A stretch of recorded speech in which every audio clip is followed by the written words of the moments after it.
I'm Sally, and welcome to another edition of Battle Bits. The book we're reading today is called Honus and Me by Dan Gutman.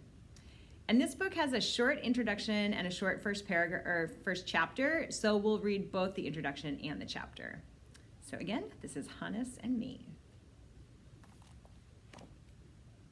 Introduction.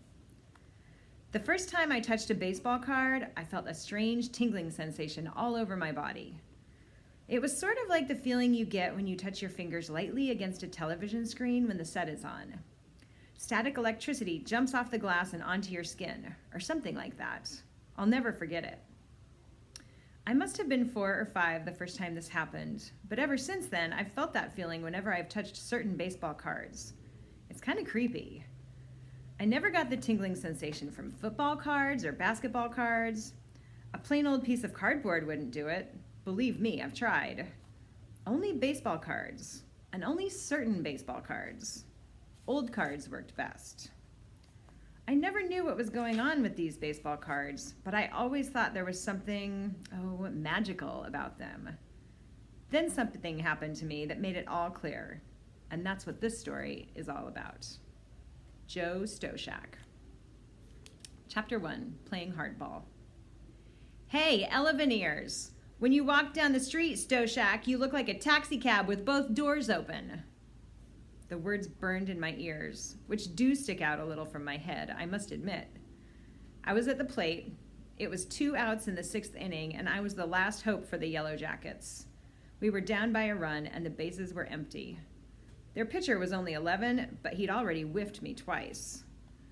That crack about my ears threw me off, just enough so that I tipped the ball instead of hitting it with the meat of my bat. That was strike 2. Behind me, I could hear some kids on my team already packing up their equipment to go home. There wasn't much chance that I was going to smack one out of the park. I hadn't hit one out of the infield all season. It's not that I'm not strong.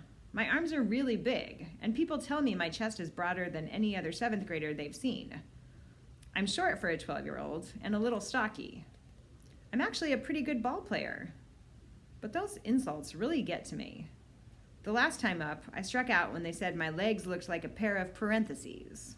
You know, bow-legged. I guess I'm kind of funny looking. If I wasn't me, I'd probably be making fun of me too. Nobody likes to make the last out. I sure didn't want to strike out looking at the last pitch whiz by me. I was ready to swing at just about anything. The pitcher went into his windup again, and I stood ready at the plate. The pitch looked good, and I brought back my arms to take a rip at it. Hey, Stoshak, their shortstop shouted as the ball left the pitcher's hand. Is that your nose or a door knocker? I'd never heard that one before. It threw off my timing. It felt like a good swing, but I hit nothing, as usual. Strike 3, the ump yelled as the ball smacked into the catcher's mitt. Again, my 3rd strikeout of the game. Did I swing over it, under it, too early, too late? I couldn't even tell. All I know is that I wanted to shrivel up and fade away. The other team hooted with glee. Even some of my teammates were snickering. And that is the end of chapter 1 of Honus and Me by Dan Gutman.